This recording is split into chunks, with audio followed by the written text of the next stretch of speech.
Pak Anies, ada salah seorang sahabat saya, dia sering kali mendapatkan cobaan dari Allah, entah apapun itu bentuknya.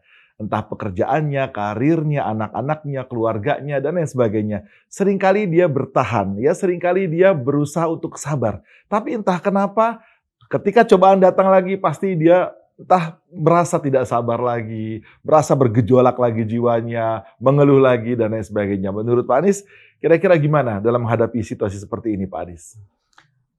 Kita harus membawa sabar ini ke dalam konteksnya yang bermacam-macam dulu gitu ya.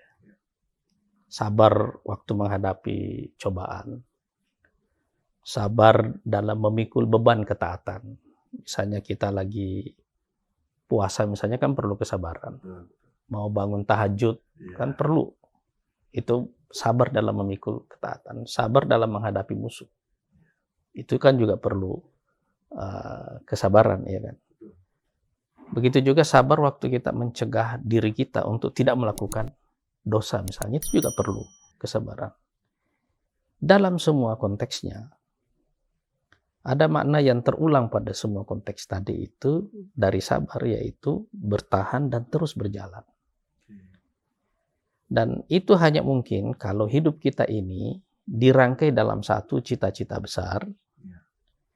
Lalu kita memaknai semua tantangan yang kita hadapi di dalam proses itu, bebannya, musibahnya, dalam makna itu.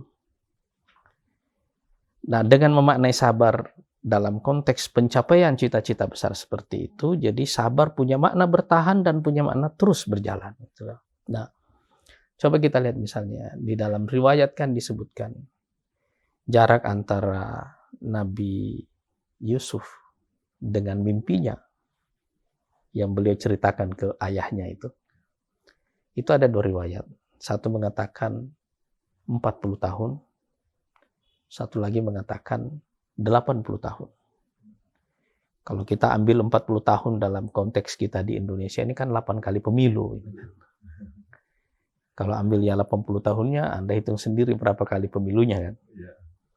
Tapi maksudnya adalah waktu itu adalah satu faktor yang memberikan makna pada kesabaran. Waktu ini adalah jarak antara cita-cita dan saat di mana kita berjalan. Nah, kalau kita memaknai semua musibah yang menimpa kita, beban yang kita pikul, musuh yang kita hadapi, dan seterusnya, dalam makna ini tadi, dalam makna kita berjalan menuju satu cita-cita, biasanya kita akan mempunyai kekuatan yang luar biasa. Karena itu, cara kita untuk bersabar bagaimana itu? Yang pertama, ingat terus pada cita-cita akhir itu. Misalnya, waktu kita puasa, kan nanti ada bukanya. Iya kan? Makanya, Allah Subhanahu wa Ta'ala mengatakan, lis-shaimi farhatan. Orang puasa itu ada dua kegembiraannya. Farhatun inda fitrihi, satu kegembiraan waktu dia berbuka, satu lagi kegembiraan inda liqa'i rabbihi, waktu dia bertemu dengan Tuhannya. Sumber kegembiraan ini adalah pikiran tentang tujuan. Iya kan? Jadi kalau kita terus-menerus memikirkan misalnya reward yang akan kita dapat dari Allah Subhanahu wa Ta'ala, di balik ini semuanya kita akan punya sumber energi untuk bertahan dan terus melangkah.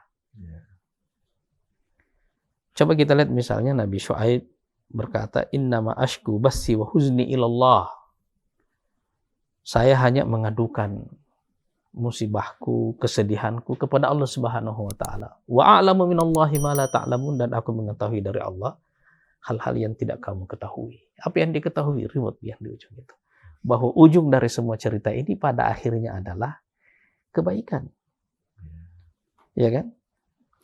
Waktu Nabi Yusuf dijerumuskan ke dalam sumur itu, Allah mengatakan wa auhayna ilaihi latunabbi'annahum bi amrihim hadza wa hum la yash'urun. Wahai Yusuf, dan kami wahyukan kepada Yusuf bahwa suatu waktu kamu akan menceritakan ulang peristiwa ini kepada mereka, nanti saudara-saudaramu yang menjerumuskan kamu ke dalam sumur itu, dan sekarang mereka tidak sadar.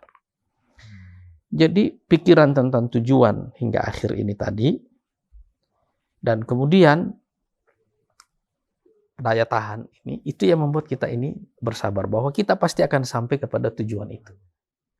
Tapi kalau kita memikirkan bencana berdiri sendiri, tidak ada dalam konteks pencapaian tujuan itu yang biasanya membuat kita itu gampang kalah. Jadi setiap kali kita menghadapi masalah, bawalah ke dalam konteks tujuan besar kita di dalam hidup, dan bahwa ini adalah bagian dari romantika perjalanan kita menuju tujuan akhir. Itu yang akan memberikan kita kesabaran.